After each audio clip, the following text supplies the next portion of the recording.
এটা চেক করে দেয়, পরে এটা চেঞ্জ করে দেওয়া যাবে। কোনো অংশ লাগায় রাখতে পরে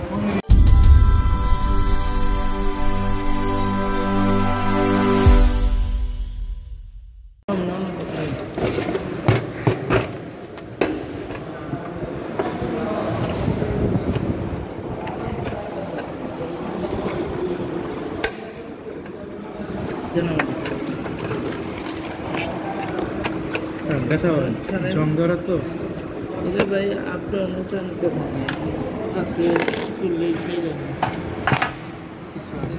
প্লাস্টিকের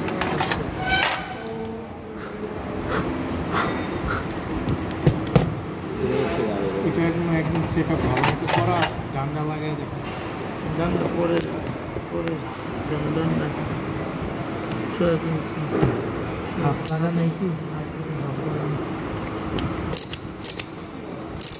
কিছু কিছু ইয়ে করা পাইপ থ্রেড করা ছাড়া পাইপ টেবিলে রাখতে বলেন। ওইগুলি যেগুলো ঠিক করা হইতেছে সেগুলি একটু থ্রেড করে দেখতে হবে। ঠিক আছে না? কমপ্লিট দেখছে চেঞ্জ করবো স্টিক টাইট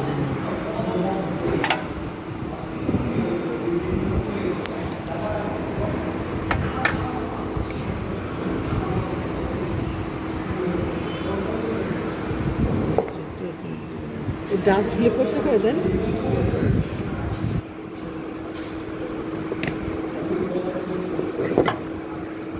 ব্রাশ টাশ থাকলে দিয়ে না ব্রাশ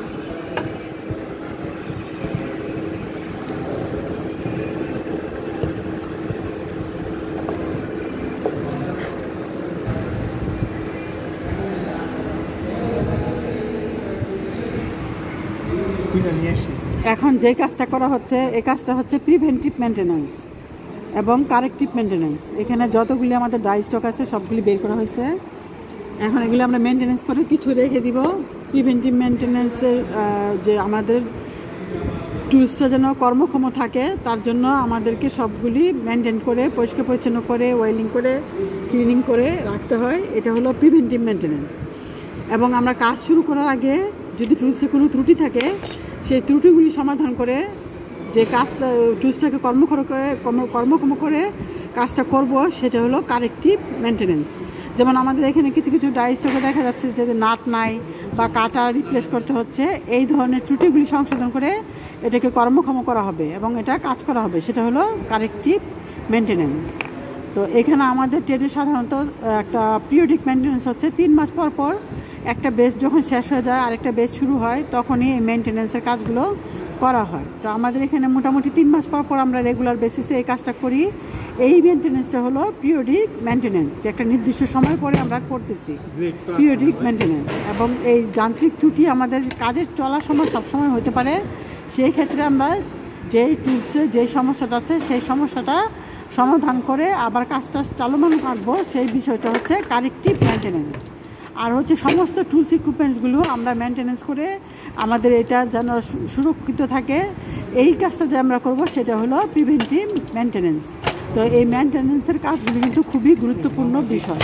তো আমরা দেখতে থাকি আমাদের টুলসগুলি কীভাবে মেনটেন্যান্স করা হয়। বেশি মানে যেই তো ফিল করে হাতে ব্যালেন্স পায় না।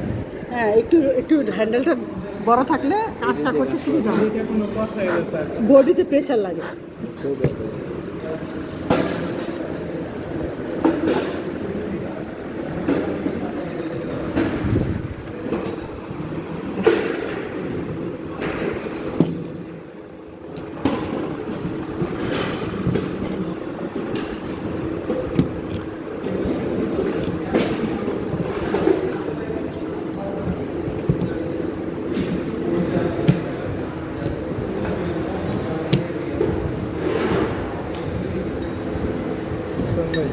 এটা লাগাইলে ভালো হবে, বড় আছে বড় ইলেছে পাইপের বড় লাগাইতে।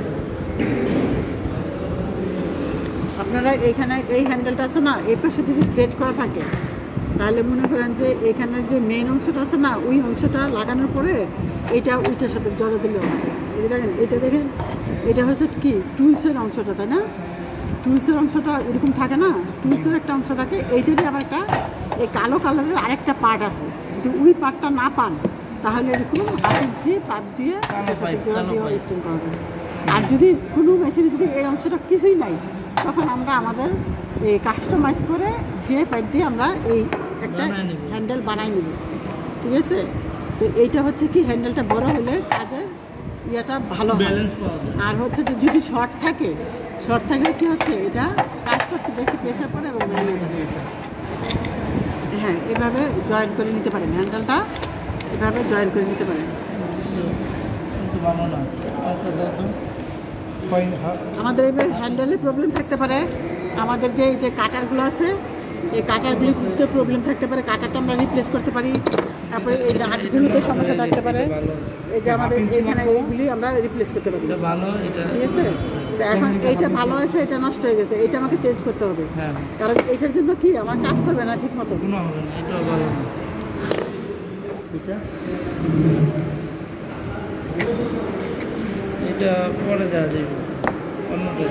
আর এই ডাইসটাতে কিন্তু এই অংশটা খুবই গুরুত্বপূর্ণ, এইটা চাবিটা না হলে কিন্তু এইখানে ইয়েগুলো লাগানো যাবে না, যে নাটের এর সাথে চাবিটা থাকবে।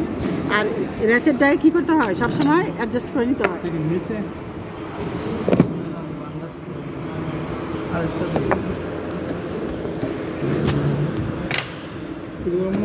নষ্ট ভালো দিকটা, আচ্ছা কোনো মতো ওই যে লাগানো না, ভালো করে ভালো দিয়ে লাগে। দেখেন ভাই, এটা চলো কিনা, এটা ভালো আছে সময়।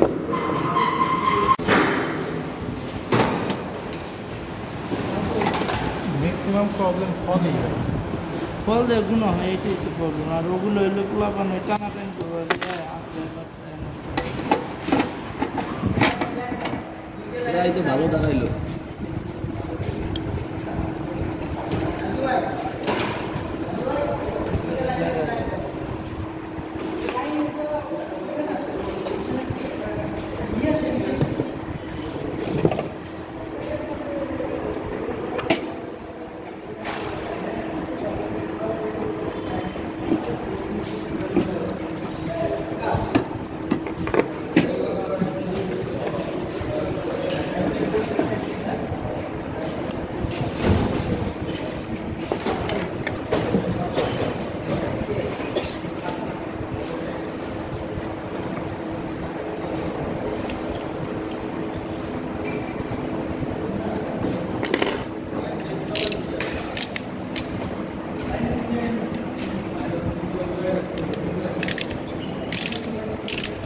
হ্যান্ডেলটা দেন তো, কি ভাই রিভারটা দেন, হ্যান্ডেল পাইপ দেন, পাইপ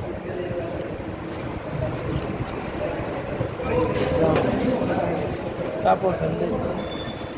সমস্যা এটা কি ঠিক করা যাবে না, এটা যে কানটা আছে না এইখানে থাকে, এটা যে ভেঙে গেছে, এটা ভেঙে গেছে, এটা ভেঙে যাওয়াতে আর এটা কোনোভাবে সমাধান করা যাবে না। তার মানে এইটা আমাদের নষ্ট হয়ে গেছে। তাহলে আমাদের এখান থেকে যদি অন্য মেশিনগুলি ঠিক করার জন্য যদি আমাদের এখানে নাট লক নাট এগুলি যদি প্রয়োজন হয়, তাহলে আমরা এটা অন্য জায়গায় ঠিক করে নিব। এইটা আপনি ডিস্টার্ব লিভারের সমস্যা আছে, তার মানে এইটা আর আমরা মেরামত করতে পারতেছি না, তাই না? তাহলে এইটা একদম আলাদা করে রাখেন, আর এইটার অংশগুলি খুলে এক জায়গায় রাখেন, তাহলে আমরা এটা ব্যবহার করতে পারবো।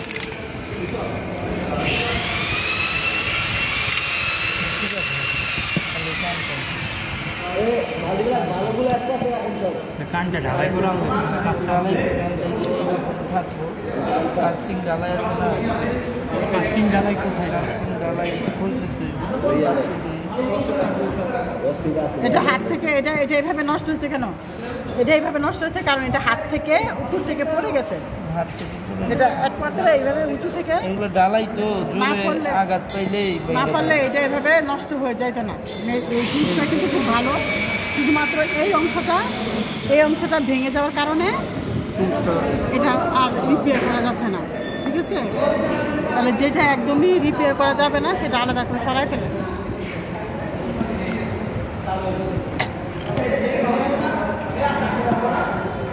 হাসান ভাই, এটা ছিল না, এটা আরেকটার থেকে খুলে এখানে সেফ সেন্টার আছে, একবার দিলে এটা সেন্টারে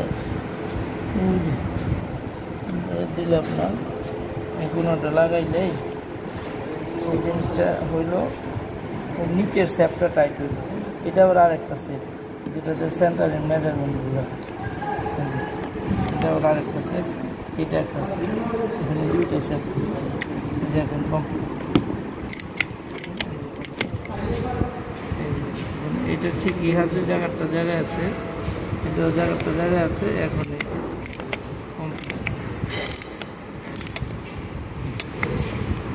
আমরা এগুলো লাগাবো।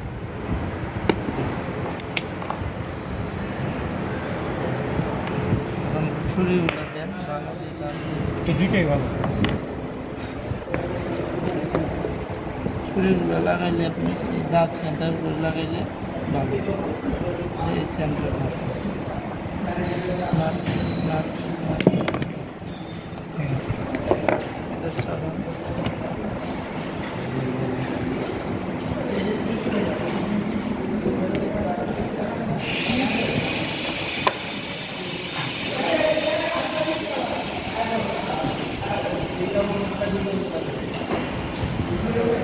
একটা ফল আছে।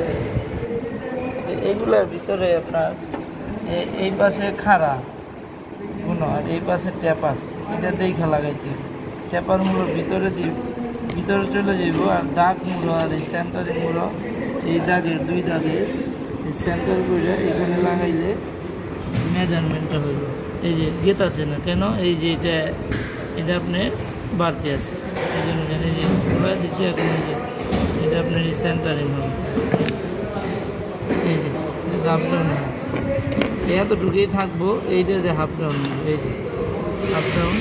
আবার এদিকে চলে গেলে এই যে মেজারমেন্ট আসার পর আপনার এই নাটটা এখানে লাগাবে।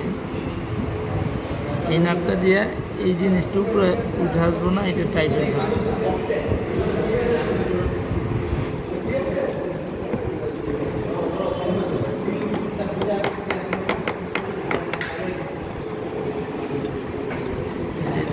চাবি মেজারমেন্টে চাবি দিয়ে চাবিটা একটু ভালো দেন তো, এটা ফয়লা।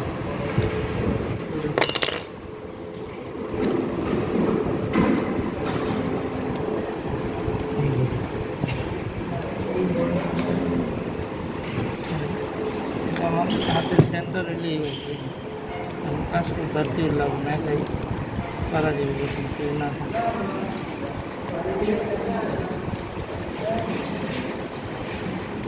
এইভাবে দেওয়া যায়। এখানে একটু হাতটা রাইখে রইলে সেন্টারিং থাকে, হাতে ওয়েটটা থাকে বা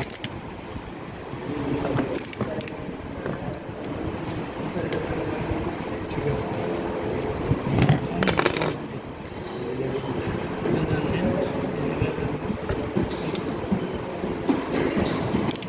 কাজ করার জন্য রেডি হয়ে গেছে।